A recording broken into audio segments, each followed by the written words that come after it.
Our friend Walter Almeida says, a camera on every police officer. An effective idea, violation of privacy, fiscally irresponsible, or a boon to liberty. We'll do one more. We'll do that last question too, Des, after this. First of all, it's not an effective idea, and it's not fiscally irresponsible, because when we talk about the total money necessary to put a webcam like this one on every police officer, something like that, is not a significant expense compared to what we are spending money on for nothing. So let's deal with the two issues that really matter about putting a video camera on every policeman: violation of privacy or a boon to liberty.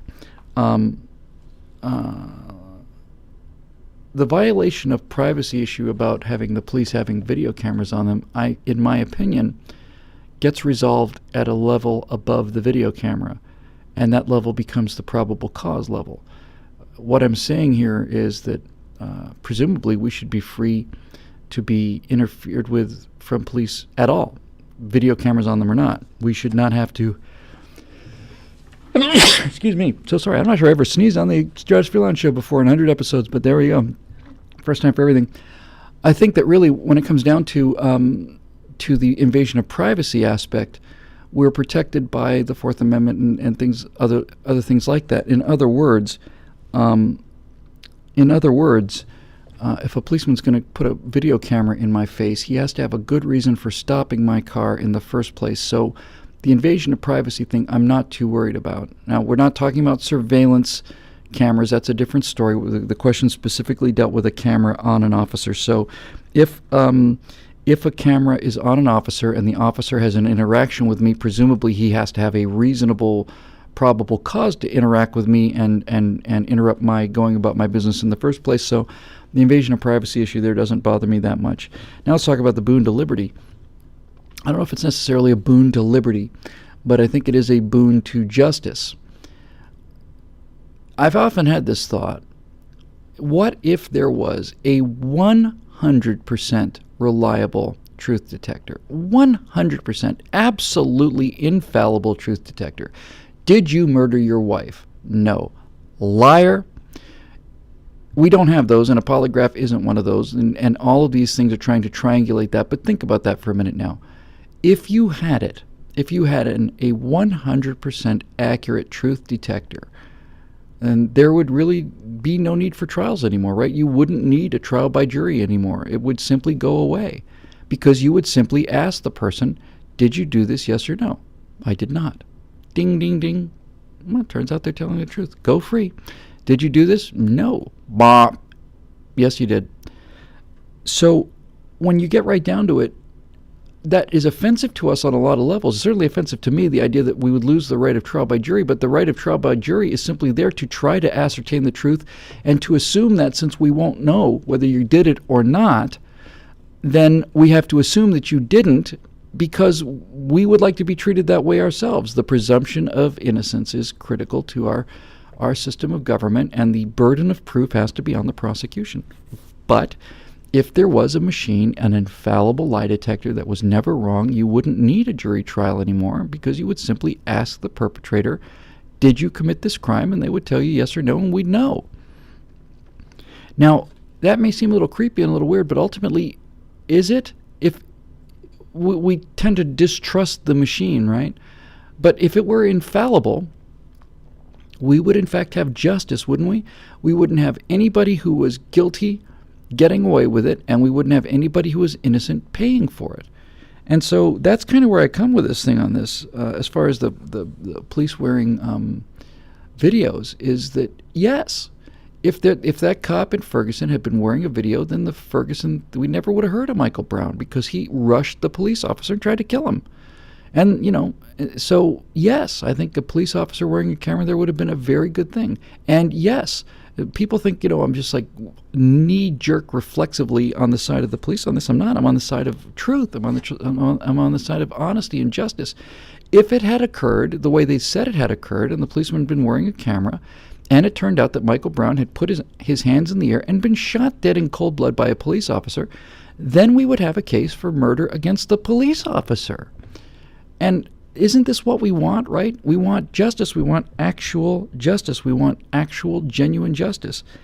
My personal belief is that the vast majority of police officers are honorable men and women who do an incredibly difficult job in real time under unbelievable circumstances that not only put them physically at risk, but really over time really probably destroys their souls on some level, really. I don't know how it wouldn't. So if every police officer had a camera on them, then we would be able to, as a society, look at this camera and make decisions based on what actually happened. Did this guy shoot Michael Brown to death? He did. Was he justified? Well, if this large man is running at me and I'm issuing warnings and he's coming to get me and he's trying to get my gun, then you bet, in my opinion, he absolutely had justifiable cause. Some cases are a little more dicey. Some cases, if every cop was wearing a camera, you will find cases in that haystack where the policeman shot a person who either wasn't armed or who was not making an attack, but it appeared that he was. And then you can actually sit down in a room of people and go back to a jury trial and say, look at the video. Was this justified or not? All I think that I personally think that police wearing cameras protects the police far more than it endangers the police. I think it protects them. I think it protects their actions. And personally, I think one of the greatest things that ever happened in this country was Cops, the show Cops. I was, when I had free time, I was addicted to that show. I couldn't stop watching it. And when I had the free time, which was several years ago, that's all I did was watch Cops. It was on every night, and I used to love it. I still love it when I just haven't had a chance to see it. The reason I think Cops was so important was because policemen, have a very cynical attitude towards criminals. They have a very cynical attitude towards criminals because they deal with them every day. And the thing I thought about Cops that was so useful and wonderful to the American people was, I can't tell you how many episodes of Cops I've seen where you would see the perpetrator commit the crime. You would literally see them either run from the car that they just stole or whatever the case may be. And when they're finally tackled and taken down, these people, these perpetrators, these criminals would say in the most convincing terms, I had nothing to do with that. That wasn't my car. That wasn't me. That wasn't me that was in the car. Or I didn't steal this. I didn't steal this purse. This is my purse. Or I didn't know that was in there. We got the video of them putting it in there. And you get to see people lying. You get to see them lying right to their face. Is a tremendously valuable thing for the American public to get. It's important for them to see how convincing people can be as liars. I think that helped the police case enormously. I also have a theory about racism and the show Cops. And my racism theory is it's a litmus test for racism, frankly. It's my personal litmus test for racism. If I'm watching Cops and I see a white police officer take down a black criminal and I cheer, that's one thing. If I see a black police officer take down a white criminal and I cheer because I do, then that means I'm not a racist. It means that I like law and order. But if I see a black police officer taking down a white criminal and suddenly it changes my mind, then probably I've got some racial issues I need to look at. Look, I am well aware, I think acutely aware of the dangers of a surveillance society. I've said many times that the idea that the NSA is listening to our conversations, intercepting our texts, intercepting our emails, intercepting our phone calls, is infinitely more destructive to the United States of America than any terrorist threat, including a nuclear detonation in the heart of Manhattan. We could survive that. We cannot survive the idea that the government is listening to everything we say and monitoring everything we do. I can't be clear enough about this. I really can't be. So I'm not talking about increasing the surveillance state. I'd like the surveillance state to go away. But the idea that a police officer is wearing, ideally it would be really great if that lens was right smack dab in the center of his badge or her badge. The idea that a highly reputable, highly accurate record of the transaction is taking place, to me, increases justice. It increases justice. It increases the truth being told. And as long as that intrusion is not increased in our lives, as long as the presence of video cameras doesn't mean we get stopped more, or that these kind of things increase any kind of infringe more upon our lives and our freedoms, I don't see where the downside is.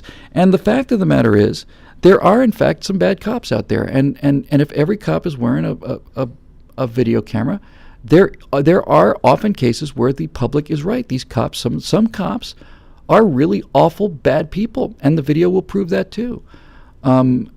So yeah. There was a fair amount of controversy about putting kids being able to tape some of the things that goes on in university classrooms, because when you tape some of these professors and some of the things they're saying is absolutely astonishing, really. So look, I am as strong a defender of the right to privacy and the presumption of being left alone and secure in our papers and property as anybody out there. And it takes a lot for me to argue in favor of increasing surveillance of any kind. But the fact of the matter is, once the policeman has engaged you in any meaningful level, we have already presumably got protections for those in place in the form of the Fourth Amendment and probable cause and all the rest. And as long as we enforce those things, then I think simply the presence of a video camera is the presence of an unassailable witness. It doesn't mean it's 100%, but it is a big, compelling witness. And I can think of many, many, many, many, many cases where injustice that did occur would be eliminated by having that witness there. And I will say one final thing about this. With all of that said, I think the idea that the policeman would be monitored while he's in the bathroom or getting something to eat at night. I mean, that's where the actual mechanics of this has to work out. In my space video, my Aurora movie, I gave this quite a bit of thought. You would want Mission Control to have cameras everywhere in the spaceship, and you'd want them to have the ability to see what's going on in any interior space on that vehicle. And at the same time, as I was trying to hash this out, at the same time, you would not want your crew to think that while they're sleeping or while they're brushing their teeth or while they're in the shower that they're on camera. How do you square these things? You can't on some level say, well, we're only going to turn it on when there's an emergency, because we don't know when there's going to be an emergency. And the best thing I could come up with, just as one individual guy who hadn't given it a lot of previous thought, was to say in my space movie was that these cameras are technically on and that the data is being transmitted and recorded, but in order to access it, in order to view it, in order for a human being to get into the loop, because frankly, if a human being is not in the loop, then as far as I'm concerned, it's not an intrusion, then the ability to access the private cameras in a bedroom or whatever had to be a decision that had to be made with a legalistic kind of a basis. You had to make the case with the defense. You had to make the case that we are going to now open this vault of recorded data because the lives of the crew are at stake or some other kind of major emergency came up. And that's the best compromise I can come up with on that. So I think that I would apply that same thing to policemen. I think you would basically be able to say that video evidence, while it may be recorded all the time, can only be applied to transactions that occur in the line of duty for policemen, and that they don't affect things like, what may happen to them while they're actually on the clock but not engaged in transactions that these video cameras would be there for. Just a weird little thing, and I know it sounds a little odd, but it's something you learn the hard way. And I learned it the hard way at PJTV when I first started there.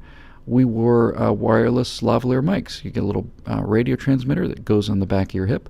And the reason I can walk around on the afterburner stage is because I've got a little microphone and I've got a little transmitter that is hooked up, and it goes to the booth, and that's how they record my voice. Well, as it turns out, these things have a fair amount of range, and if you don't turn them off and you go down to the bathroom, then everybody in the control room can hear everything that's going on, and you make that mistake one time. Once you do that, hopefully a decent sound guy will tell you you might want to remember in the future, Bill, that you need to turn that off. Now, he had the decency to pot the mics down in the control room, But there you go. It's like everything else these days. Some of the stuff is easy, some of the stuff is not easy. And when it comes right down to it, that's my position. And if somebody's got a better argument to make, I'll change my mind. And so finally, let's just do the last one and we'll call it a night here.